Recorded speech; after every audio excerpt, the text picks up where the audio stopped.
नंदगांव बहुत पुराना गांव था। धूल भरी सड़कों के किनारे बड़े बड़े पेड़ थे। यहाँ के लोग अपनी परंपराओं को बहुत मानते थे। वो आत्माओं और परछाइयों की कहानियां सुनाते थे।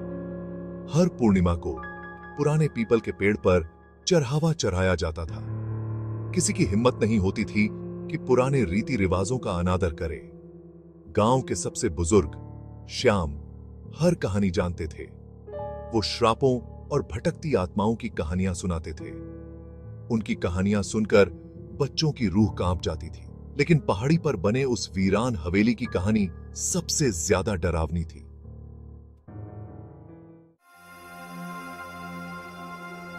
हवेली बिल्कुल वीरान थी।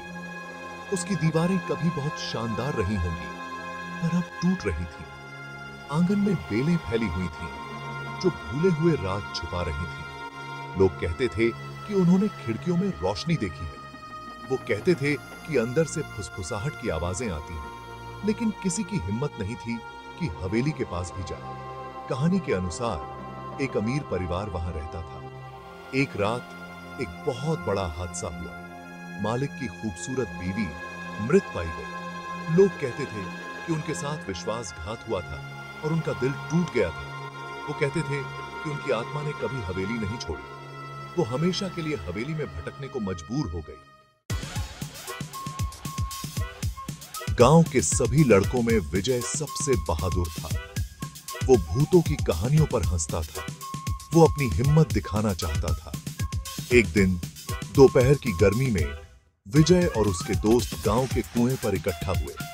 उन्होंने एक दूसरे को हवेली तक जाने की हिम्मत दी। चुनौती को स्वीकार करते हुए विजय मान गया। उसने कहा कि उसे किसी भूत से डर नहीं लगता। वो हवेली में जाएगा। वो उसके सारे राज खोलेगा। उसके दोस्त डर और उत्सुकता से उसे देख रहे थे। वो उसके साथ जाने के लिए तैयार हो गए। जैसे ही शाम हुई, विजय और उसके दोस्त हवेली की तरफ बढ़े। वो जितना करीब पहुंच रहे थे, हवा उतनी ही ठंडी होती जा रही थी। जो लड़के पहले शोर मचा रहे थे, अब चुप हो गए थे। उनकी बहादुरी गायब हो गई थी और डर बढ़ता जा रहा था। विजय ने हवेली का किवाड़ धकेला। दरवाजे की आवाज मानो कोई भूत रो रहा हो। वो अंदर चला गया और उसके पीछे पीछे उसके दोस्त भी हिचकिचाते हुए अंदर आ गए। अंदर की हवा भारी थी, धूल और सड़न से भरी हुई थी। और तभी उन्हें आवाज आई, पायल की धीमी आवाज। ऐसा लग रहा था जैसे आवाज हवेली की गहराइयों से आ रही हो। लड़के डर के मारे जम गए। उनका खून सूख गया। पायल की आवाज तेज होती गई। साथ ही एक धीमी दर्द भरी गुनगुनाहट भी सुनाई दी। धीरे धीरे परछाइयों से एक आकृति उभरी। वो एक औरत थी, सफेद साड़ी पहने हुए। उसके लंबे काले बाल उसकी पीठ पर फैले हुए थे। उसका चेहरा परछाइयों में छिपा हुआ था, लेकिन लड़के उसका दुख, उसका दर्द महसूस कर सकते थे। ये हवेली की दुखी आत्मा थी। वो उनकी तरफ बढ़ी। उसके पैरों की पायल हर कदम पर बज रही थी। विजय डर गया था, फिर भी वो अपनी जगह पर डटा रहा। वो उस औरत को पुकारना चाहता था, उससे पूछना चाहता था कि वो कौन है, लेकिन डर के मारे उसका गला सूख गया था। हालांकि उसके दोस्त डर के मारे जड़ हो गए थे। उनमें से एक जवान दीपक चीख उठा। उसकी चीख से औरत चौंक गई। वो रुक गई और आवाज की तरफ देखने लगी। दीपक की चीख से ऐसा लगा जैसे हवेली में ऊर्जा की लहर दौड़ गई हो। हवा और ठंडी हो गई, परछाइयां और गहरी हो गईं। सफेद साड़ी वाली औरत डरे हुए लड़के की तरफ बढ़ने लगी।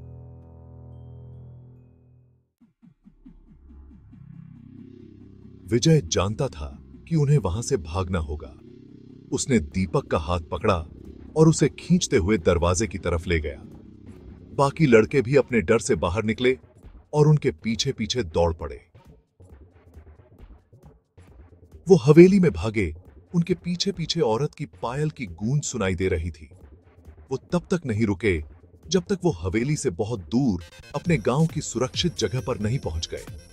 वो एक दूसरे से लिपट गए, हांफते हुए। उनकी आंखें डर से बड़ी हो गई थीं। उन्होंने उसे देख लिया था, सफेद साड़ी वाली औरत को, और वो असली थी। गांव, जो कभी सुकून की जगह थी, अब अलग लग रहा था। परछाइयां और गहरी लग रही थीं। फुसफुसाहट तेज हो गई थी। विजय घर लौट आया। उसका दिल तेजी से धड़क रहा था। वो सफेद साड़ी वाली औरत की तस्वीर अपने दिमाग से नहीं निकाल पा रहा था। उसकी उदासी भरी आंखें, अंधेरे में उसकी पायल की आवाज। वो उस रात सो नहीं पाया। गांव की आवाजें सुनता रहा, पत्तों की सरसराहट, कुत्तों के भौंकने की आवाज, झींगुरों की आवाज, लेकिन इन सब के नीचे उसे पायल की धीमी आवाज सुनाई दे रही थी। ये आवाज सुनकर उसकी रूह कांप गई। अगले दिन विजय और उसके दोस्तों ने अपनी डरावनी कहानी सबको सुनाई।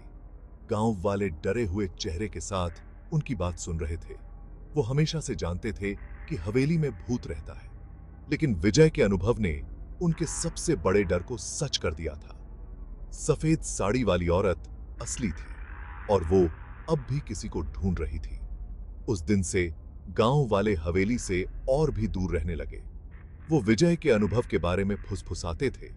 कहानी हर बार और भी डरावनी होती गई। वीरान हवेली डर का प्रतीक बन गई, एक ऐसी जगह जहां कोई जाने की हिम्मत नहीं करता था।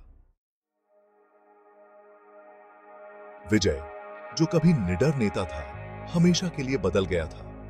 वो सफेद साड़ी वाली औरत से कभी नहीं उबर पाया। पायल की आवाज उस रात की डरावनी याद दिलाती थी।